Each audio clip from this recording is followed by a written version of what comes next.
bom dia, boa tarde ou boa noite. Vamos iniciar a gravação de mais um estudo bíblico. Hoje nós vamos falar sobre casamento, que a Bíblia ensina, sobre casamento, e nós vamos iniciar a leitura lá no livro de Gênesis, capítulo 2.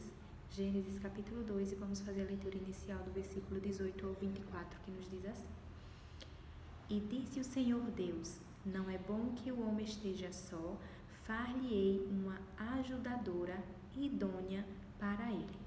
Havendo, pois, o Senhor Deus formado da terra todo o animal do campo e toda a ave dos céus, os trouxe a Adão, para este ver como lhe chamaria. E tudo que Adão chamou a toda a alma vivente, isso foi o seu nome. E Adão pôs os nomes a todo o gado e às aves dos céus e a todo o animal do campo. Mas para o homem não se achava ajudadora idônea. Então o Senhor Deus fez cair um sono pesado sobre Adão, e este adormeceu, e tomou uma das suas costelas e cerrou a carne em seu lugar. E da costela que o Senhor Deus tomou do homem, formou uma mulher e trouxe-a a Adão. E disse Adão: Esta é agora osso dos meus ossos e carne da minha carne. Esta será chamada mulher, porquanto do homem foi tomada. Portanto, deixará o homem o seu pai e a sua mãe, e apegar-se-á à sua mulher, e serão ambos uma carne. Então, a gente vê, depois da criação do homem e da mulher, de Adão e Eva, na verdade, depois da criação do homem, Deus ele cria Eva, que foi a mulher, porque ele viu que Deus viu que para o homem não era bom que ele estivesse sozinho, Então Deus ele já declara que a mulher foi feita como uma ajudadora para o homem, Uma ajudadora idônea, uma auxiliar. Lá no livro de Êxodo, capítulo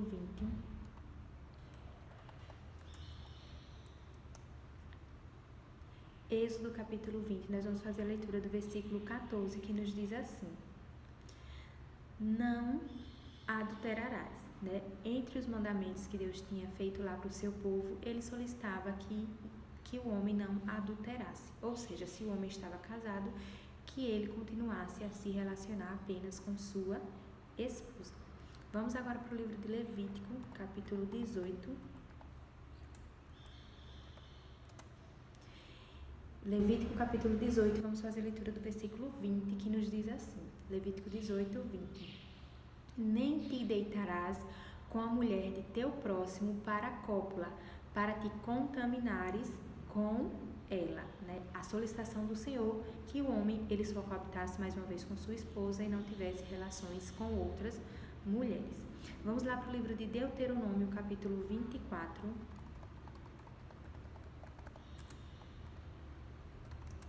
Deuteronômio, capítulo 24, e nós vamos fazer a leitura do versículo 1 ao 4, que nos diz assim: Deuteronômio 24, 1 ao 4. Quando o homem tomar uma mulher e se casar com ela, então será que, se não achar graça em seus olhos, por nela encontrar coisa indecente, far-lhe-á uma carta de repúdio e lhe dará na sua mão e a despedirá da sua casa. Se ela, pois, saindo da sua casa, for e se casar com outro homem, e este também a desprezar, e lhe fizer carta de repúdio, e lhe a der na sua mão, e a despedir da sua casa, ou se este último homem, que a tomou para si por mulher, vier a morrer, então seu primeiro marido, que a despediu, não poderá tornar a tomá-la, para que seja sua mulher, depois que foi contaminada, pois é abominação perante o Senhor. Assim não farás pecar a terra que o Senhor teu Deus te dá por herança. Então Deus ele pede que, por exemplo, ele fala de um homem que se separou de sua esposa, e a esposa foi lá e casou com outro homem. Se porventura aquela mulher ela se separar daquele outro homem que ela casou, Deus ele fala que não é para ela retornar para o seu esposo anterior. Nas leituras subsequentes que a gente vai fazer, a gente vê que Deus ele fala que o homem e a mulher que quer se separar, eles podem até se separar, mas que nenhum vai e case com outra pessoa, a não ser em casos de adultério. Quando houver adultério, é que uma das partes, a que sofreu adultério, é que vai ficar livre para um novo casamento. Vamos agora lá para o livro de Esdras, capítulo 9.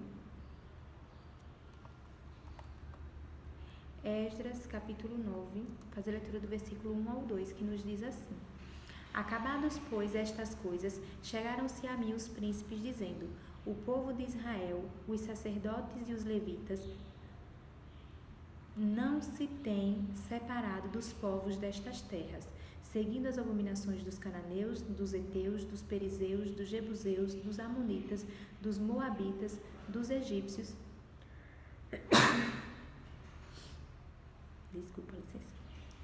Dos egípcios e dos amorreus, porque tomaram das suas filhas para si e para seus filhos, e assim se misturou a linhagem santa com os povos destas terras. E até os príncipes e magistrados foram os primeiros nesta transgressão. E lendo do capítulo 10, Esdras, capítulo 10, vamos fazer a leitura do versículo 2 ao 3, que nos diz assim: Então Secanias, filho de Jeiel, um dos filhos de Elão, tomou a palavra e disse a Esdras: Nós temos transgredido contra o nosso Deus e casamos com mulheres estrangeiras dentre os povos da terra. Mas num tocante a isto, ainda há esperança para Israel. Agora, pois, façamos aliança com o nosso Deus de que despediremos todas as mulheres e os que delas são nascidos, conforme ao conselho do meu Senhor e dos que tremem ao mandato do nosso Deus. E faça-se conforme a lei. Então, a gente vê que antigamente, os homens do povo de Israel, eles tinham se casado com mulheres, que não eram as que Deus, não era aquelas do povo permitido que Deus ele casasse, porque antigamente o povo de Israel só poderia casar com a linhagem de Israel. E o que a gente enxerga aqui descrito no livro de Esdras é que quando esse povo teve conhecimento, realmente eles sentiram no coração que eles estavam fazendo atos que desagradavam muito a Deus, eles foram lá e acabaram liberando essas mulheres, Eles acabaram realmente se separando dessas mulheres, porque eles sabem que mais importante, e eles sabiam que mais importante é agradar a Deus do que aos homens ou às nossas próprias vontades, Então, com essa passagem de Esdras, Deus nos deixa descritos, em conhecimento para a gente que se, por exemplo, você está em um ato, errado de casamento ou de relacionamento, Deus ele pede para que você largue e mão desse relacionamento realmente, para que você viva agradando ao Senhor nosso Deus. Uma solicitação do Senhor, ele já deixa aqui, por exemplo, o povo de Israel, antigamente, aqui descrito no livro de Esdras. Nesse mesmo livro de Esdras, capítulo 10, nós vamos fazer a leitura do versículo 10 ao 12, que nos diz assim: Então se levantou Esdras, o sacerdote, e disse-lhes: Vós tendes transgredido e casastes com mulheres estrangeiras, aumentando a culpa de Israel. Agora, pois, faze confissão ao Senhor Deus de vossos pais e fazei a sua vontade. E apartai-vos dos povos das terras e das mulheres estrangeiras. E respondeu toda a congregação e disse em altas vozes: Assim seja, conforme as tuas palavras nos convém fazer. E no versículo 44, Esdras capítulo 10, versículo 44, diz assim: Todos estes tomaram mulheres estrangeiras, e alguns deles tinham mulheres de quem tiveram filhos, Então, por exemplo, acontece também, se você é casado, você tem lá sua esposa e você acaba adulterando, e se relacionando com outra mulher, até tendo filhos dessa outra mulher, Deus ele pede que você deixe essa prática de adultério que você vem cometendo, que você largue realmente a mulher que é considerada biblicamente a mulher estranha, a mulher que não era para você estar se relacionando, mesmo que ela tenha filhos. Lógico que em nenhum momento a gente vai ler que Deus ele orienta que também você abandone o seu filho, Você vai ter o seu cuidado, de até de questões financeiras, em relação à responsabilidade que você tem com o filho, só que a palavra de Deus pede que você não continue nessa vida contaminada, certo? De estar coabitando com duas mulheres, O casamento que Deus pede é realmente entre um homem e uma mulher, casamento, e dessa forma casando, oficializando para viver uma vida santa realmente. Vamos lá para o livro de Jeremias, capítulo 3. Jeremias capítulo 3, nós vamos fazer a leitura do versículo 1 ao 14, que diz assim: Eles dizem: Se um homem despedir sua mulher e ela o deixar e se ajuntar a outro homem, porventura tornará ele outra vez para ela? Não se poluirá de todo aquela terra? Ora, tu te prostituíste com muitos amantes, mas ainda assim torna para mim, diz o Senhor. Levanta os teus olhos aos altos e vê, onde não te prostituíste.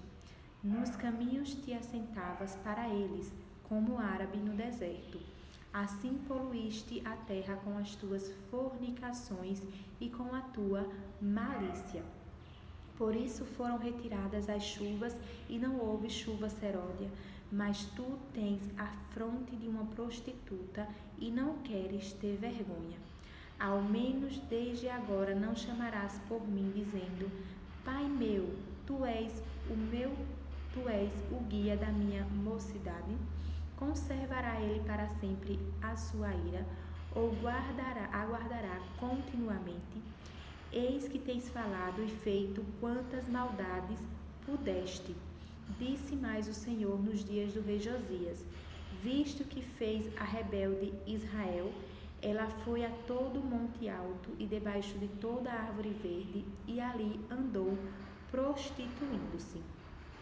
E eu disse: depois que fizer tudo isto, voltará para mim.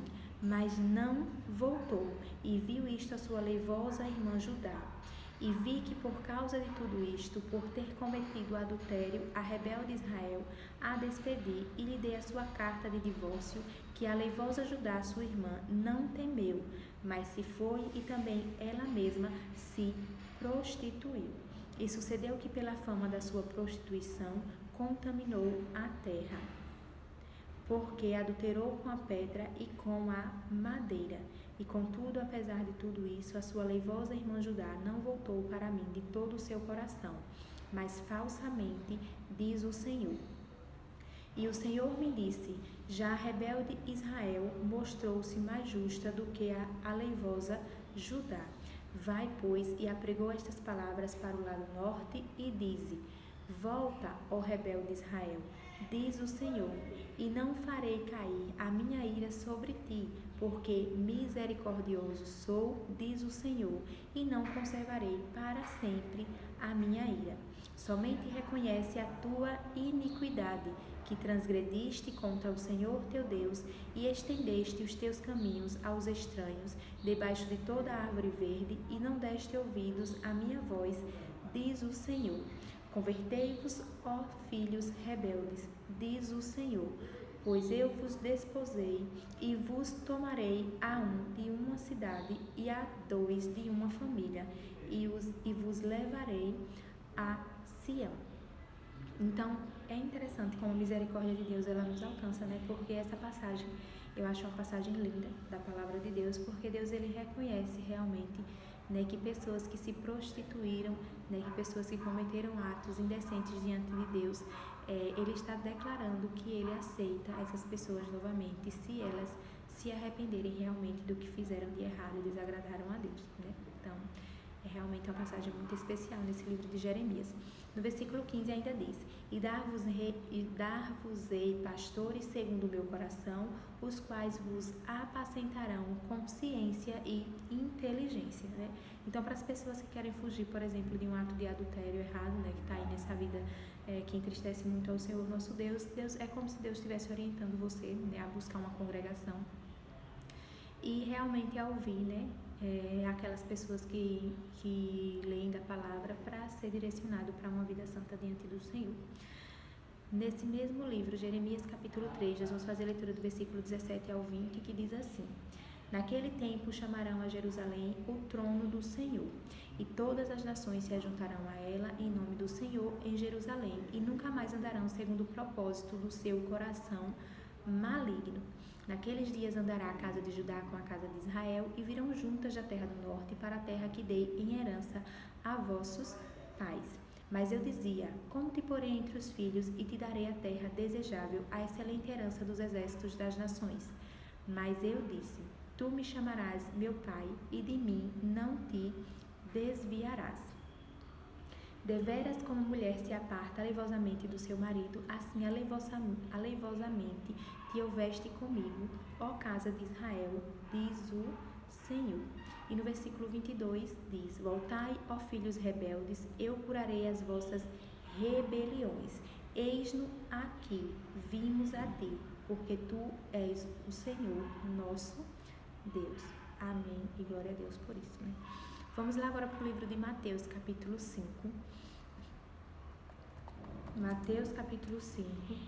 E nós vamos fazer a leitura do versículo 27 ao 28, que diz, Mateus 5, 27 ao 28. Ouvistes que foi dito aos antigos, não cometerás adultério. Eu, porém, vos digo que qualquer que atentar numa mulher para cobiçar, já em seu coração cometeu adultério com ela, né? Então, realmente, é Deus pedindo a solicitação ao homem que ele evite de estar se atraindo pela mulher, né? Pela mulher, pode ser solteira, ou pela mulher do seu próximo, principalmente os homens casados, né? Que tenham essa atenção, porque diante de Deus, se você olha para uma mulher e você a deseja já em seu coração, né? Então, ou seja, diante de Deus você cometeu adultério, porque sua esposa pode não conhecer seu coração, mas o Senhor nosso Deus conhece, certo? Nesse mesmo livro de Mateus, capítulo 19, Mateus, capítulo 19, nós vamos fazer a leitura do versículo 9, que diz assim: Eu vos digo, porém, que qualquer que repudiar sua mulher, não sendo por causa de fornicação, e casar com outra, comete adultério. E o que casar com a repudiada também comete adultério. Então, é Deus falando, né? Que se você deixa sua esposa, né, e não é por causa de uma fornicação, né, ou de uma traição, e casa com outra pessoa, você, diante de Deus, cometeu adultério, né? E se, por exemplo, você é casado, separa de sua esposa, porque sua esposa te traiu, aquele que casar com aquela mulher que traiu o esposo também está cometendo adultério. É assim que a palavra de Deus direciona e orienta. Vamos lá agora para o livro de Marcos, capítulo 10. Marcos, capítulo 10, faz a leitura do versículo 6 ao 12, que diz assim, Marcos 10, 6 ao 12. Porém, desde o princípio da criação, Deus os fez macho e fêmea. Por isso deixará o homem a seu pai e a sua mãe, e unir-se-á a sua mulher. E serão os dois uma só carne, e assim já não serão dois, mas uma só carne. Portanto, o que Deus ajuntou, não o separe o homem. E em casa tornaram os discípulos a interrogá-lo acerca disto mesmo. E ele lhes disse: qualquer que deixar sua mulher e casar com outra, adultera contra ela. E se a mulher deixar seu marido e casar com outro, adultera. Então, é por isso que, por exemplo, a gente tem que ter muita atenção com quem a gente casa, né? Porque, realmente, diante de Deus, casamento, ele deve ser para a vida toda, né? Lógico que, como a palavra de Deus fala, em um caso de adultério, a mulher, ela pode sim, ou então o homem, né? Aquele que sofreu adultério no casamento, ele pode solicitar separação, certo? Lá no livro de Marcos, capítulo 12, Marcos, capítulo 12, nós vamos fazer a leitura do versículo 25, que diz assim, Marcos 12, 25. Porquanto, quando ressuscitarem dentre os mortos, nem casarão, nem se darão em casamento, mas serão como os anjos que estão nos céus, né? Então, quando tudo isso finalizar, essa passagem que a gente tem aqui na Terra se finalizar, essa história de casamento não vai mais existir, né? Então, aquelas pessoas que realmente têm em seu coração o desejo de se casar, né? Constituir família, seja homem ou mulher, o melhor é que já viva aí fazendo oração para Deus, né? Abençoar com um bom casamento, com um casamento santo, porque o momento de se casar é agora, né? Depois não vai ter mais casamento lá no céu.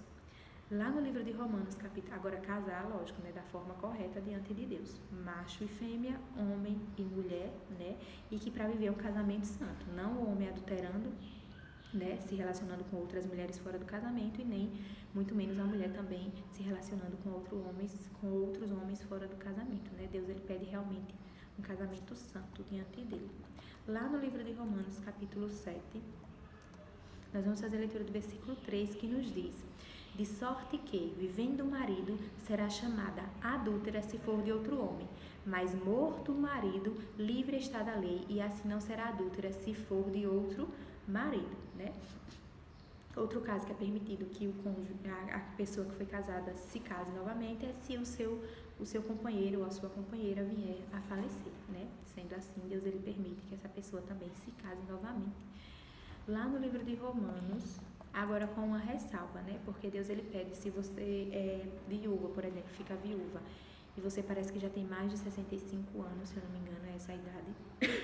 Deus ele pede que nesse caso, se você for mulher de um único marido, você continue viúva, servindo a Deus.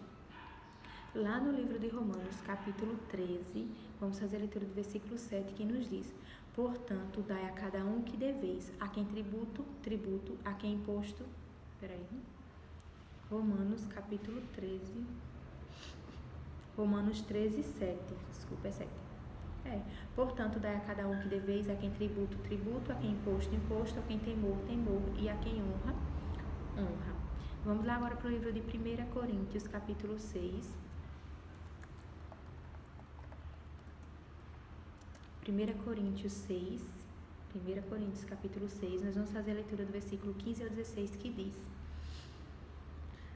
1 Coríntios 6, 15 a 16. Não sabeis vós que os vossos corpos são membros de Cristo? Tomarei, pois, os membros de Cristo e os farei membros de uma meretriz? Não, por certo. Ou não sabeis que o que se ajunta com a meretriz faz-se um corpo com ela? Porque serão, disse, dois numa só carne, né? Então, a atenção também quando Deus pede que o homem não adultere, né? Não se relacione, não tenha relacionamentos íntimos, que não são abençoados diante de Deus, é porque Deus ele pede essa atenção da gente. Nosso corpo é o templo do Espírito Santo, e se é o templo do Espírito Santo, né, o Espírito Santo é muito sagrado, então a gente tem que realmente ter essa atenção na nossa vida de santificação, né? Isso se tem também entendimento que a nossa vida de santificação ela acontece diante de Deus quando a gente tem relacionamentos, né, também santos, certo? E o único relacionamento santo que tem diante de Deus em relação íntima é quando o homem e a mulher eles coabitam casados, né, diante do Senhor, e a esposa se relacionando com seu marido se relacionando com sua esposa, certo? Nesse mesmo livro de 1 Coríntios, capítulo 6, nós vamos fazer a leitura do versículo 18, que nos diz: fuge da fornicação. Todo o pecado que o homem comete é fora do corpo, mas o que fornica peca contra o seu próprio corpo. Lá no livro, nesse mesmo livro de 1 Coríntios, nós vamos para o capítulo 7. 1 Coríntios, capítulo 7, nós vamos fazer a leitura do versículo 1 ao 5, que diz: ora, quanto às coisas que me escrevestes, bom seria que o homem não tocasse em mulher, mas por causa da fornicação, cada um tem a sua própria mulher e cada uma tenha o seu próprio marido. O marido pague à mulher a devida benevolência e da mesma sorte a mulher ao marido. A mulher não tem poder sobre o seu próprio corpo, mas tem-no o marido. E também da mesma maneira o marido não tem poder sobre o seu próprio corpo, mas tem-no a mulher. Não vos priveis um ao outro, senão por consentimento mútuo por algum tempo, para vos aplicardes ao jejum e à oração, e depois ajuntai-vos outra vez, para que Satanás não vos tente pela vossa incontinência. Então, é mais uma orientação de Deus, né? Para quem realmente está casado agora, né? Especificamente, é que Deus ele pede que o homem e a mulher eles coabitem com entendimento, né? E que evitem, por exemplo, se privar de relação íntima, né? De um para com o outro. Deus ele fala que quando vocês forem ficar, né, separados, sem ter essa relação íntima por um tempo, que isso seja feito em acordo entre os dois, né? Para que não dê isso ocasião a Satanás de que ele venha e tente um ou outro pela incontinência, né? Porque não está tendo aquilo que o corpo está pedindo dentro de casa, né? E para que não haja com isso, não tenha que com isso procurar fora, né? Então, para que se evite o pecado, Deus ele já deixa essa orientação aos casados. E do versículo 8 ao 13 ainda fala assim: digo, porém, aos solteiros e às viúvas que lhes é bom se ficarem como eu. Mas, se não podem conter-se, casem-se, porque é melhor casar do que abrasar-se.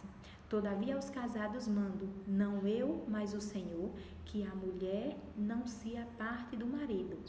Se, porém, se apartar, que fique sem casar, ou que se reconcilie com o marido, e que o marido não deixe a mulher. Mas aos outros digo eu, não o Senhor. Se algum irmão tem uma mulher descrente, e ela consente em habitar com ele, não a deixe. E se alguma mulher tem marido descrente, e ele consente em habitar com ela, não o deixe. No versículo 15, Deus fala: mas se o descrente se apartar, aparte-se, porque neste caso o irmão ou a irmã não está sujeito à servidão, mas Deus chamou-nos para a paz. Então Deus ele dá toda a orientação, para o povo dele, e ele ainda fala para as viúvas e para as solteiras, que se você consegue ter sua vida santa diante de Deus, não tem os desejos, então que você continue assim, solteira. Mas se você está tendo desejo, sente essa vontade de se relacionar, não é pecado diante de Deus que você se relacione. Só que Deus ele só pede que você tenha um relacionamento santo e que nesse caso você se case, certo? Vamos lá agora para o capítulo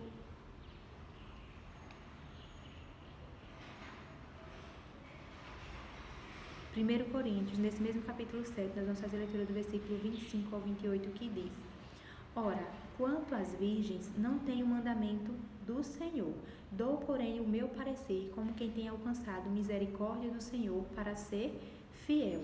Tenho, pois, por bom, por causa da estante necessidade, que é bom para o homem estar assim. Está ligado à mulher? Não busque separar-te. Estás livre de mulher? Não busques mulher. Mas se te casares, não pecas. E se a virgem se casar, não peca.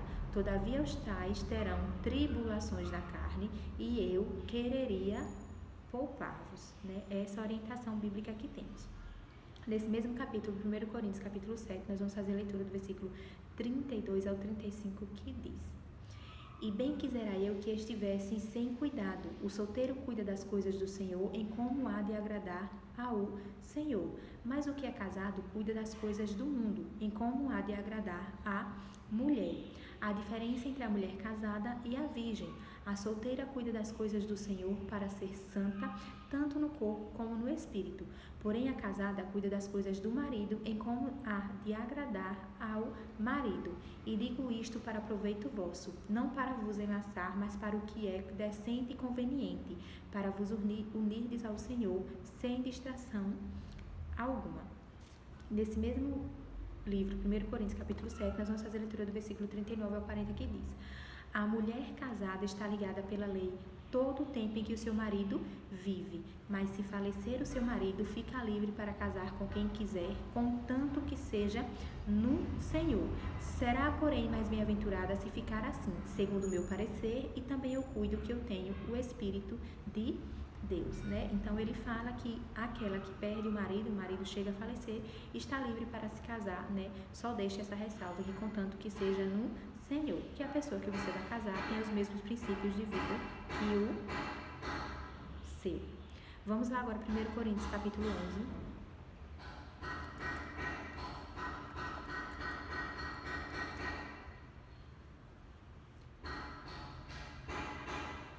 Primeiro Coríntios, capítulo 11, e versículo 3, que diz: mas quero que saibais que Cristo é a cabeça de todo homem, e o homem é a cabeça da mulher, e Deus é a cabeça de Cristo. E do versículo 8 ao 12 diz: só um minutinho. Do versículo 8 ao 12 diz: porque o homem não provém da mulher, mas a mulher do homem. Porque também o homem não foi criado por causa da mulher, mas a mulher por causa do homem. Portanto, a mulher deve ter sobre a cabeça sinal de podério por causa dos anjos. Todavia, nem o homem é sem a mulher, nem a mulher sem o homem no Senhor. Porque como a mulher provém do homem, assim também o homem provém da mulher. Mas tudo vem de Deus. Vamos lá agora para o livro de Efésios, capítulo 5.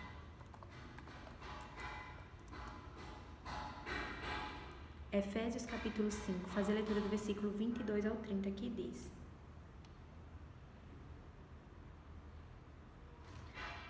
Vós, mulheres, sujeitai-vos a vossos maridos como ao Senhor, porque o marido é a cabeça da mulher, como também Cristo é a cabeça da igreja, sendo ele próprio o Salvador do corpo. De sorte que, assim como a igreja está sujeita a Cristo, assim também as mulheres sejam em tudo sujeitas a seus maridos. Vós, maridos, amai vossas mulheres, como também Cristo amou a igreja e a si mesmo se entregou por ela, para santificar, purificando-a com a lavagem da água pela palavra, para apresentar a si mesmo igreja gloriosa, sem mácula, nem ruga, nem coisa semelhante, mas santa e irrepreensível. Assim devem os maridos amar suas próprias mulheres, como a seus próprios corpos. Quem ama a sua mulher, ama-se a si mesmo. Porque nunca ninguém odiou a sua própria carne, antes a alimenta e sustenta, como também o Senhor a igreja, porque somos membros do seu corpo, da sua carne e dos seus ossos. No versículo 33 fala: assim também vós, cada um em particular, ame a sua própria mulher como a si mesmo, e a mulher reverencie o marido. Vamos lá agora para o livro de Colossenses, capítulo 3.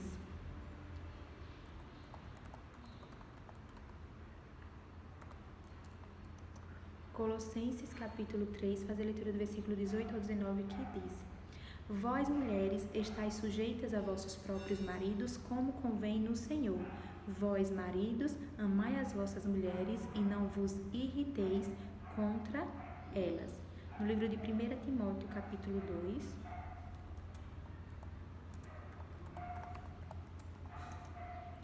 Timóteo capítulo 2, nós vamos fazer a leitura do versículo 11 ao 15, que diz: A mulher aprende em silêncio com toda a sujeição. Não permito, porém, que a mulher ensine nem use de autoridade sobre o marido, mas que esteja em silêncio. Porque primeiro foi formado Adão, depois Eva, e Adão não foi enganado, mas a mulher, sendo enganada, caiu em transgressão. Salvar-se-á, porém, dando à luz filhos, se permanecer com modéstia, na fé, no amor e na santificação. Nesse mesmo livro de 1 Timóteo, vamos para o capítulo 5. 1 Timóteo, capítulo 5. Faz a leitura do versículo 9 ao 14, que diz: Nunca seja escrita viúva com menos de 60 anos, e só a que tenha sido mulher de um só marido, tendo testemunho de boas obras, se criou os filhos, se exercitou a hospitalidade, se lavou os pés aos santos, se socorreu os aflitos, se praticou toda a boa obra. Mas não admitas as viúvas mais novas, porque quando se tornam levianas contra Cristo, querem casar-se, tendo já a sua condenação por haverem aniquilado a primeira fé. E além disto, aprendem também a andar ociosas de casa em casa, e não só ociosas, mas também paroleiras e curiosas, falando o que não convém. Quero, pois, que as que são moças se casem, gerem filhos, governem a casa e não deem ocasião ao adversário de maldizer, porque já algumas se desviaram, indo após Satanás, né? Então, a advertência de Deus exclusivamente para as mulheres viúvas. Lá no livro de Tito, vamos para o capítulo 2, Tito capítulo 2, e nós vamos fazer a leitura do versículo 3 ao 6, que diz: As mulheres idosas, semelhantemente, que sejam sérias no seu viver, como convém às santas, não caluniadoras, não dadas a muito vinho, mestras no bem, para que ensinem as mulheres novas a serem prudentes, a amarem seus maridos, a amarem seus filhos, a serem moderadas, castas, boas donas de casa, sujeitas a seus maridos, a fim de que a palavra de Deus não seja blasfemada. Vamos para o livro de Hebreus, capítulo 13. Hebreus, capítulo 13. Hebreus 13, faz a leitura do versículo 4, que diz: Venerado seja entre todos o matrimônio e o leito sem mácula, porém aos que se dão à prostituição e aos adúlteros, Deus os julgará, né? Então Deus ele pede realmente que o relacionamento cristão, né, o relacionamento entre homem e mulher seja santo. né? E ele fala, venerado seja entre todos o matrimônio e o leito sem mácula, né? E como a gente vê que isso hoje em dia é como se fosse um nada, né? Porque a gente vê que realmente os casamentos e os relacionamentos, eles estão muito contaminados diante de Deus, infelizmente, né? E vamos ler lá em 1 Pedro, capítulo 3, 1 Pedro, capítulo 3, e fazer a leitura do versículo 7, que diz: igualmente vós, maridos, coabitai com elas com entendimento, dando honra à mulher, como vaso mais fraco, como sendo vós os seus co-herdeiros da graça da vida, para que não sejam impedidas as vossas orações, né? Então Deus, ele pede realmente que o homem, ele tenha essa compreensão para o seu casamento, né? De que você deve entender, né, a sua esposa, e você, mulher, deve entender que num relacionamento, entre uma relação de casamento, homem e mulher, o homem vai ser sempre a cabeça dessa relação, né? E você precisa ter sabedoria para tentar respeitar, né? Para tentar não, realmente, para verdadeiramente respeitar essa solicitação de Deus para a sua vida, né? Que o homem seja a cabeça e que você permita que seu esposo direcione a sua casa e sua família, né? Lá no livro de Provérbios 14:1 diz que a mulher sábia edifica a sua casa, mas a tola com suas próprias mãos a derruba, né? Então, que você tenha realmente sabedoria, mulher, no seu casamento, e que você, homem, entenda o tamanho do cuidado que Deus pede que você tenha com sua esposa em um relacionamento, né? Lembrando que se você vem tendo uma vida, né, que não está de acordo com a palavra de Deus, né, que se você coabita com um homem ou você coabita com uma mulher e não tem um casamento formal, oficial, né, que vocês realmente procurem fazê-lo, se assim vocês desejarem agradar o Senhor nosso Deus, né, e que nos relacionamentos daquelas que ainda estão solteiras ou mesmo as viúvas jovens, que vocês também sigam os princípios da orientação de Deus sobre como Ele quer o casamento santo, certo? Então, o estudo sobre casamento fica por aqui, né? E a gente vai continuar a gravar os próximos estudos no próximo momento, certo? Lembrando que nós estamos hoje realizando a gravação do 30º estudo bíblico. Fica com Deus, um forte abraço e até a próxima.